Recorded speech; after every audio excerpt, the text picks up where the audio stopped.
Aloha, it's 365 Hawaii. With Eric and Julie Zemelis, and behind us is Waikiki.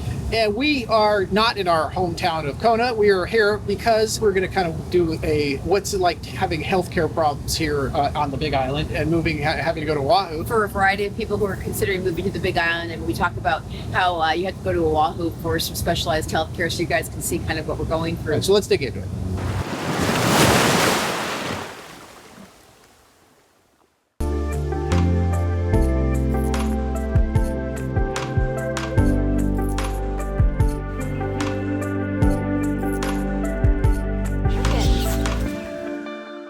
So you guys know that I wrote the book, How to Move to Kona, and there's pros and cons in that book about living in Hawaii. One of them is healthcare.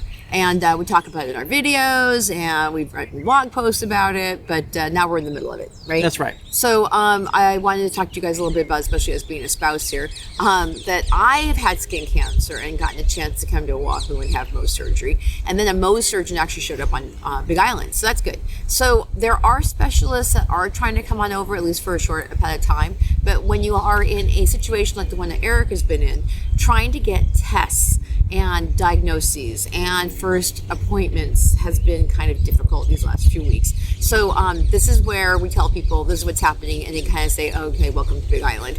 Like we were talking about, like Eric's like, let's talk about the tips and the realities of what's going on here. So what we did find was that we got a really good doctor right now. We have a really good primary care physician. His name is Scott McMurray. Mm-hmm. And he was the one who said, I'm going to dig in a little bit deeper on your test results. Yeah. And this is how he found out that Eric had leukemia.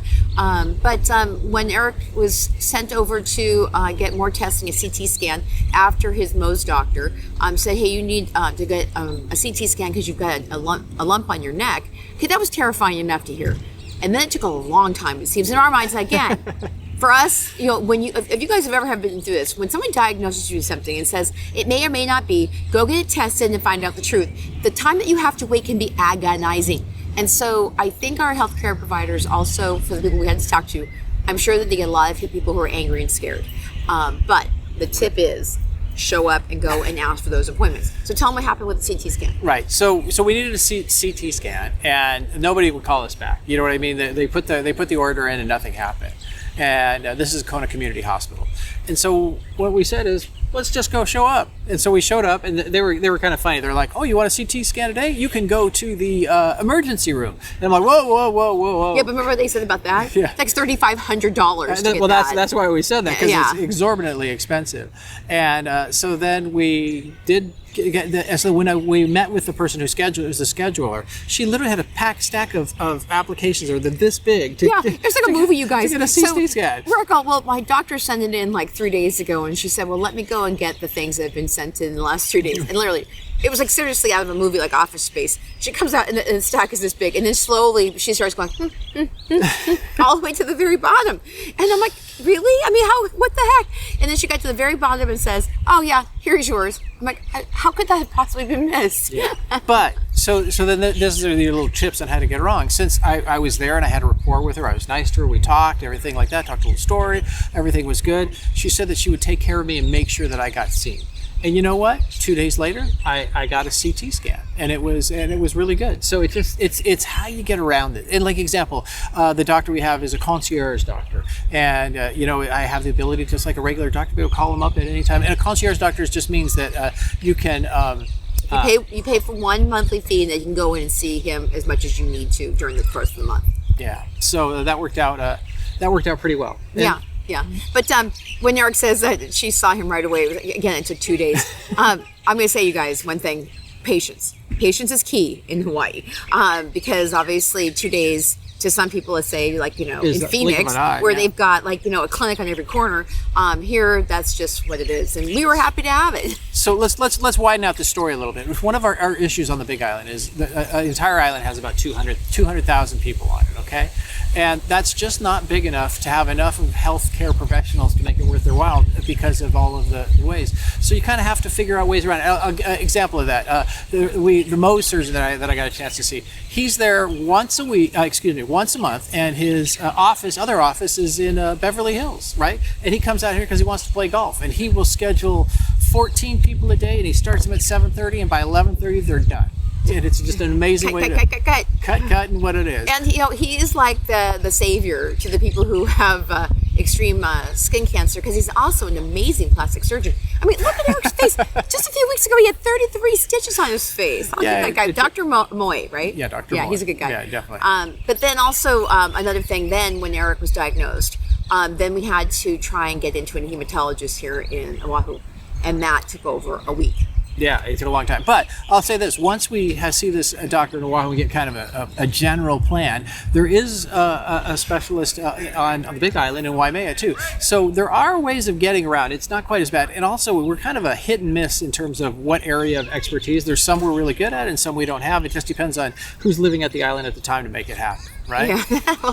Well, sadly, as our aging population continues and more people keep retiring on the Big Island, I'm sure we're going to have more medical experiences around diseases and maladies that mature people get, and cancer is one of them. But Kona, the Kona Hospital actually has put in an oncology department not that long ago, and Mark Benioff just put $50 million into the Hilo Medical Center. And why don't we talk about what our new mayor's going to do too? And the mayor is going to build a new Kona hospital with 80 beds. Was it Kaiser or FMSA? I can't remember. It was just a hospital that has more beds and also has a helipad. So you can fly faster to Oahu.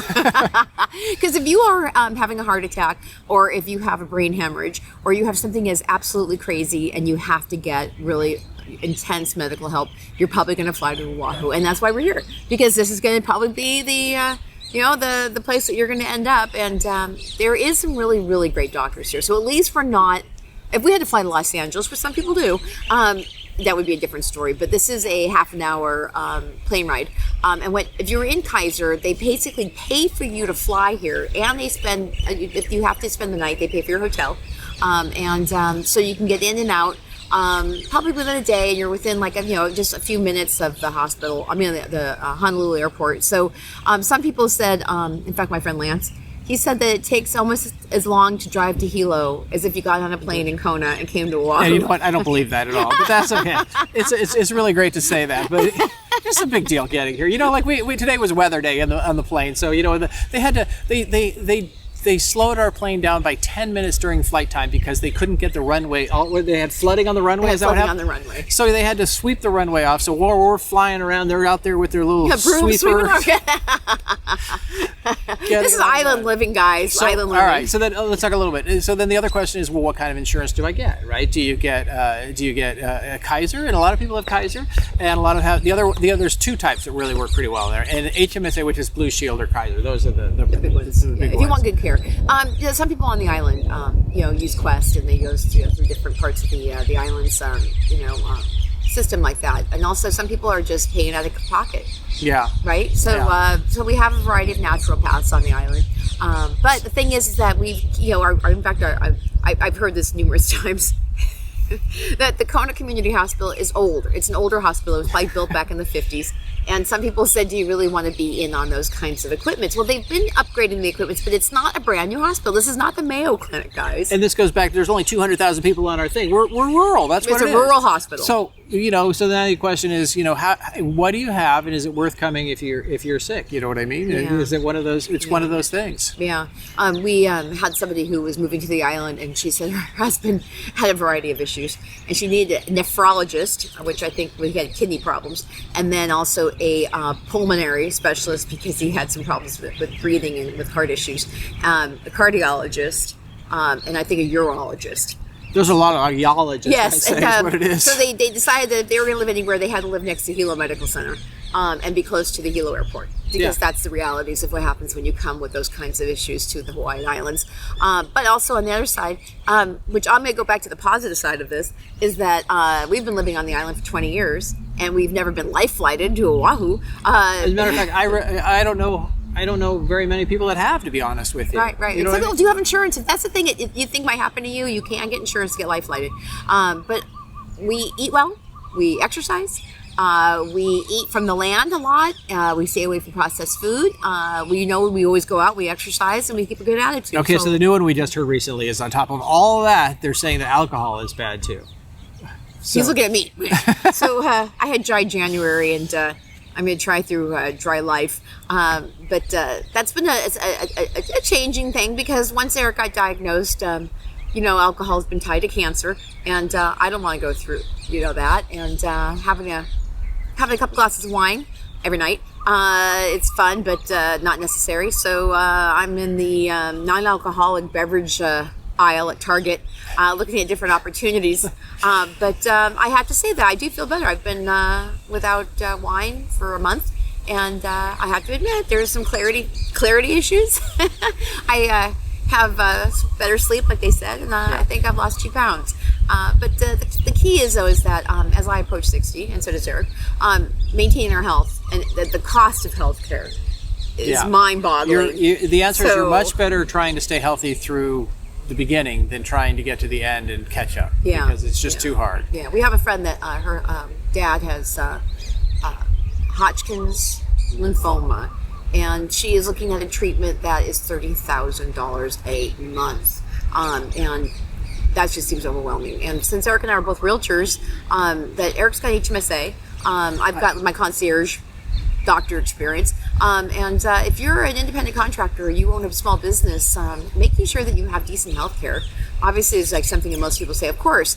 But now when people say be careful, you might get something like cancer, it changes your life about how you're going to think about the future. So yeah, definitely. So I was actually able to get a health plan, which I'm very excited about, a good health plan. So hopefully that'll make that part go smoothly. It's just of course it's not cheap, but neither is being sick. So I guess it's kind of a toss-up.